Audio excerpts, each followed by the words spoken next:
Welcome to the Deep Dive. Today, we're zeroing in on Solana. Yep, getting right into it. Our mission is pretty simple. We want to pull out the key insights about where Solana is now and where it's heading, straight from a recent chat with co-founder Anatoly Yakovenko. We listened closely to his interview on the Epicenter Podcast. That was episode 590. And we're going to give you the highlights, the need-to-know stuff about the vision, the unexpected turns, the big tech hurdles, and the future plans. Think of it as getting the inside scoop quickly. Exactly. A backstage pass to understanding a major blockchain player. So first off, what really jumps out is how Solana's original plan. Well, it didn't quite match up with how things actually played out. Oh, how so? Yakovenko's big dream initially was, blockchain at Nasdaq speed, Yeah. super fast, all on one single chain. Right, which was pretty bold back then, wasn't it? Most people were talking sharding, breaking things up. Exactly. He bet against fragmentation. Hmm. But the applications that actually took off, totally different story. Okay, yeah, let's get into that. They built this speed machine, but not for what they maybe first thought. Precisely. They were probably expecting, traditional finance use cases to pour in. Makes sense. Speed finance. Yeah. Seems like a natural fit. But instead, it became this hotbed for NFTs and meme coins. Right. Digital art and internet jokes. Yeah, Yakovenko even called the meme coin thing kind of like TVP loot boxes. He compared it to online gaming dynamics. That's actually a great comparison. So user behavior just took it in a completely different direction. Totally. And he admitted he was surprised TradFi, traditional finance, was so slow to adopt. Okay, so that's a major deviation. What else surprised them? Well, another thing was how trading actually happened on-chain. The rise of AMMs. Automated market makers. Explain those quickly for anyone who might not know. Sure. So instead of a traditional order book like you see on stock exchanges, AMMs use algorithms, basically math, to set prices based on the assets in a pool. Think Uniswap, PancakeSwap. Got it. So you swap directly with the pool's code. Exactly. And the expectation was maybe that the traditional central limit order books or CELA labs would dominate on Solana too, but AMMs really flourished. And Yakovenko had an interesting take on why, right? Something about costs. Yeah, he pointed out that while maybe theoretically big players like Citadel or Jump could offer tighter prices with order books eventually, the cost for a new crypto project to use an AMM versus paying those massive market maker fees is just way lower. So it's about accessibility. AMMs made it cheaper and easier for new tokens and projects to get started with trading. Exactly. It's a really practical economic point. Innovation driven by cost effectiveness, Okay, that makes sense. Let's shift gears slightly. Fees, always a crucial topic for any network. Absolutely. And Yakovenko has what he calls a traditional conservative view here, meaning value comes from discounted future cash flows. Simple as that. Solana needs fees to survive long term. Right. Got to pay for the engineers, the validators, keeping the network secure, the basic running costs. Yep. So for him, fees aren't just a byproduct. They're like a primary success metric. Is the network generating enough economic activity to sustain itself? It's the fundamental business model, essentially. And he argues the value goes beyond just covering hardware costs.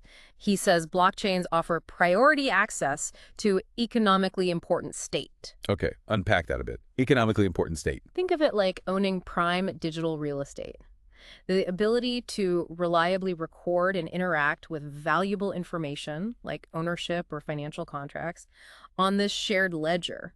That itself has value. So people will pay a premium, a fee for that priority access. That's the idea. And it justifies fees beyond just bandwidth and servers. And this shakes their roadmap, right? Focusing on the execution layer. Yes. They're prioritizing the part of the network that actually runs the smart contracts and processes transactions because that's where the fees are generated. That revenue then supports everything else, like data availability. Which is maybe a bit different from how Ethereum is thinking about potentially separating those layers down the road. Solana wants that execution layer to be the core economic engine.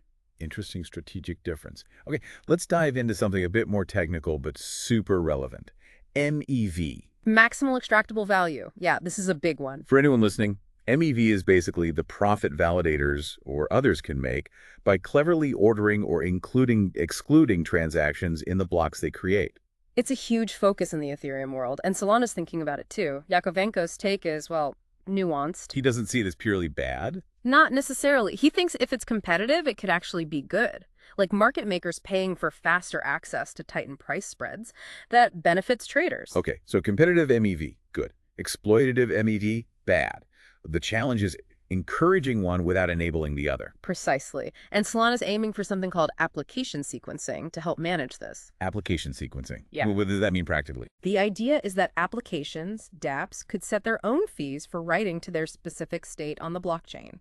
These program-writable accounts. Ah, so the Uniswap clone on Solana could say, hey, to write to my liquidity pool state, you pay this specific fee to me, the app. Sort of, yeah. Or at least influence the fee structure related to interacting with their state.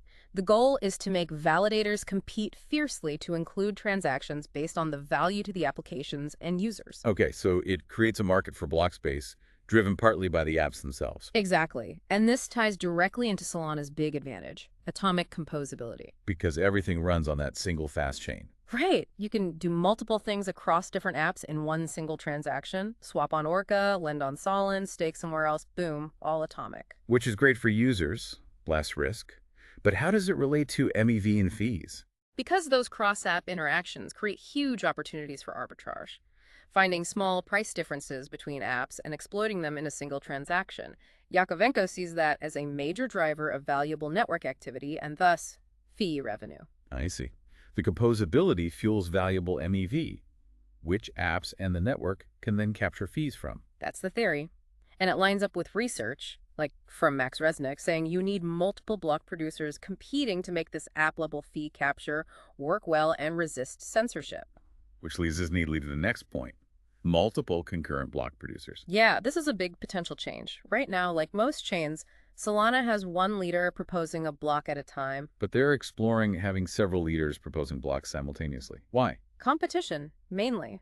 More proposers potentially spread out globally could mean lower latency for users, faster confirmations. Like if I'm in Asia, I could send my transaction to a proposer nearby instead of waiting for the leader who might be in Europe. Exactly. And potentially better fee competition, too. Just like Nasdaq Q needs low latency globally. Sounds great, but technically challenging. How do you combine blocks proposed at the same time? That's the million-dollar question, or maybe the multi-million SOL question. You need a deterministic way to merge potentially conflicting transactions from different proposers into one single agreed-upon block. What if two proposers include transactions that try to spend the same money? Yeah, conflicts like that need a clear resolution rule. One idea they're exploring is using SOL burning as a tiebreaker. So the transaction willing to burn more SOL gets priority in the merge, like paying a higher toll. Potentially, yeah, it's one mechanism. But the absolute main hurdle, as Yakovenko stresses, is ensuring consensus remains stable. You can't risk the network splitting or disagreeing on the final state just because multiple people propose blocks. Exactly. Managing those different network views and guaranteeing everyone converges on the same history is a massive engineering lift. Stability is paramount. Okay, so concurrent proposers are ambitious, a potential future step. Let's talk scaling more broadly. What are the bottlenecks now? Interestingly, he says it's less about raw theoretical limits right now and more about testing and hardening against denial of service attacks as they increase capacity. So they could turn the dials up, but they need to be sure it's robust, especially with new clients like Firedancer coming online. Precisely. Ensuring stability across different software versions as the speed ramps up is key. What about layer 2s on Solana? We hear about those popping up. Yeah, he acknowledges that some SVM-based L2s are showing like 5-10x the capacity of mainnet. Wow. So why not just push everything to L2s? Well, he points out they often have different trade-offs. Maybe less decentralization or a higher tolerance for risk than Solana mainnet can afford. So they can push performance harder because they operate under different constraints. Right. And Yakovenko's focus, understandably, is on the success and fee generation of Solana mainnet. He seems less economically interested, at least currently, in L2s that are just about, say, cheap data availability. He's skeptical of those. Somewhat. He seems more interested in base rollups, L2s that actually handle transaction ordering themselves before settling to Solana. Okay. And he compared Solana's own compression tech to some L2 ideas, didn't he? Yeah, the on-chain Merkle trees, especially used for NFTs, it allows proving stuff that's stored off-chain atomically within an on-chain transaction. It's a different approach to managing state bloat. So he questions if we really need tons of separate EVM layer 2s, suggesting Solana smart contracts, maybe with ZK proofs, could do similar things. Pretty much. He keeps coming back to that composability benefit of everything being in one execution environment on Solana, especially for DeFi, one transaction touching multiple protocols that's hard to replicate cleanly across different L2s. Makes sense. Okay, let's talk FireDancer specifically. It gets a lot of hype. It does. It's a major long-term effort by Jump Crypto, actually, to build a completely new high-performance Solana client from scratch. And the big deal isn't just speed, right? It's about client diversity. Absolutely crucial.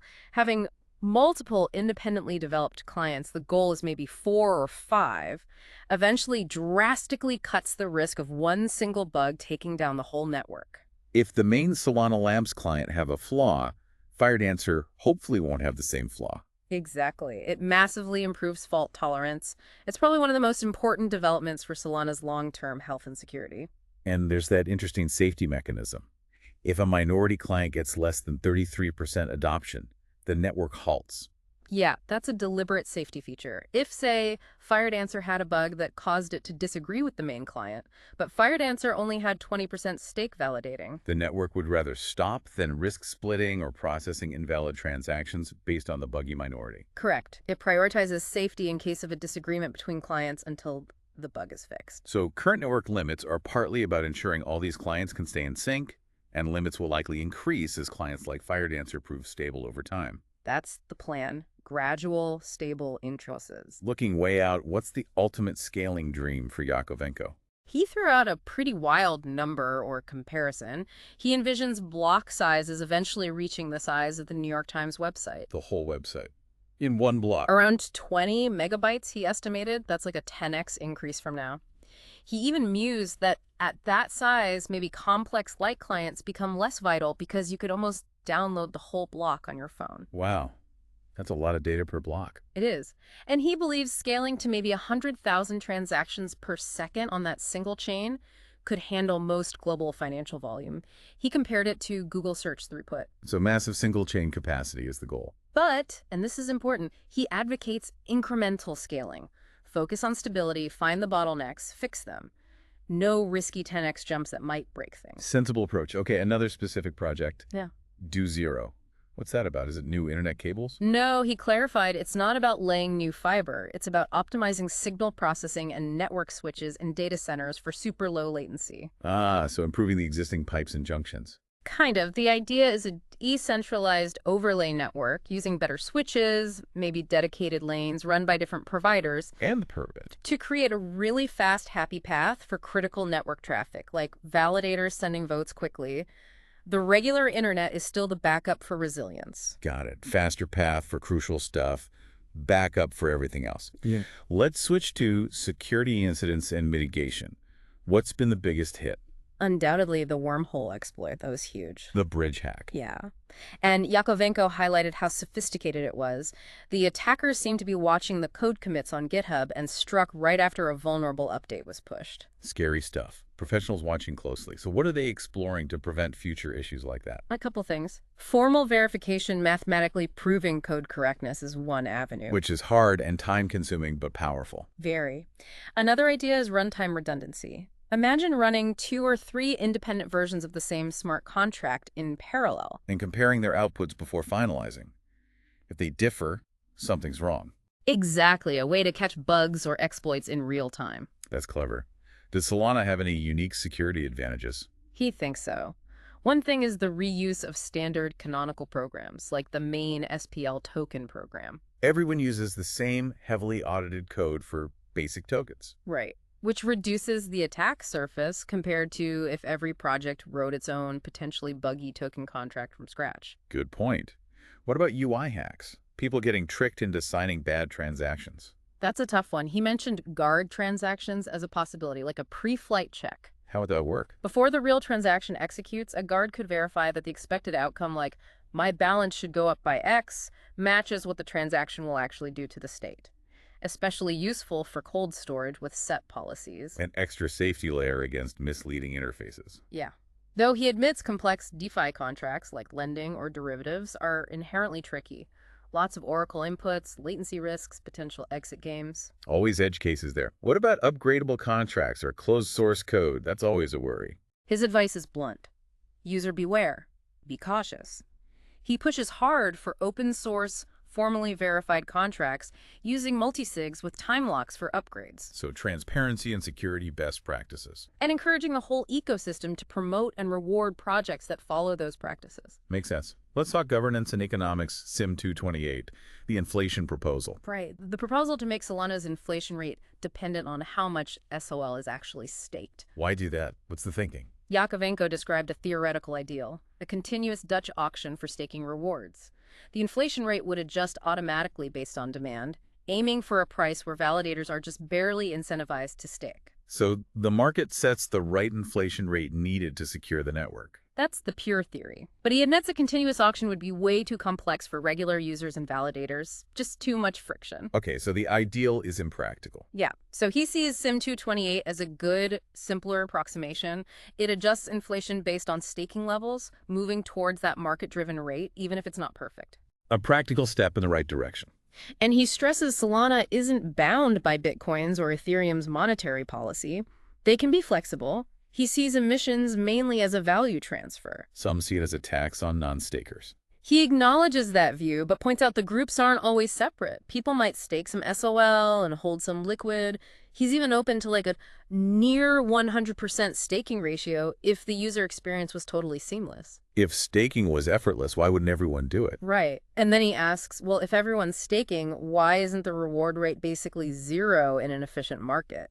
It implies maybe stakers are being slightly overpaid now. Interesting thought.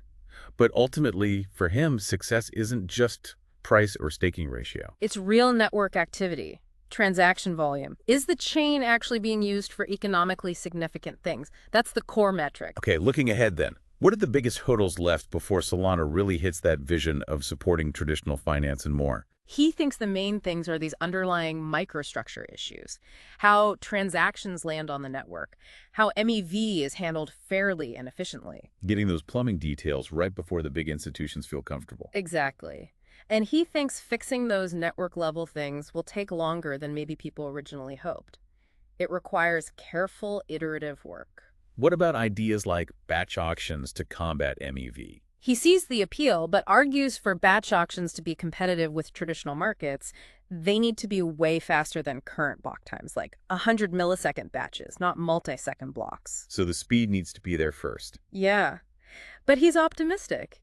He thinks if they solve these issues, Solana could offer better pricing and transparency than traditional exchanges. Because the DeFi infrastructure being built now, the composability, the risk engines, it's powerful stuff. Right. If these DeFi risk systems can handle crypto's volatility, they should be robust enough for real-world assets eventually. And the vision goes beyond just finance, doesn't it? Yeah, he talks about frictionless global payments, a more open internet, challenging the big tech monopolies. Blockchain as a foundational layer for a lot more. Ambitious. Okay, one last topic. Solana Mobile. The phone. Why build a phone? It seems kind of out there, right? But the goal is building a dedicated user base. A captive audience of crypto users. Exactly. Create an ecosystem for crypto-native people, which then becomes an attractive distribution channel for developers building crypto apps. Who are they targeting? He mentioned high-spending crypto users, people willing to pay for a phone specifically tailored to crypto. And a big part is trying to bypass the App Store fees from Apple and Google. The 30% rake. They want to offer devs a cheaper way to reach crypto users. That's the hope. Create this flywheel. Attract crypto users, which attracts devs wanting to reach them, which makes the phone more valuable, attracting more users. What are the key features? An embedded wallet is core, using a secure enclave chip to protect your keys. Aiming for an Apple Pay-like seamless experience for crypto transactions. And is it only Solana? Initially, yes, heavily Solana-focused. But he mentioned potential future support for other chains like Ethereum.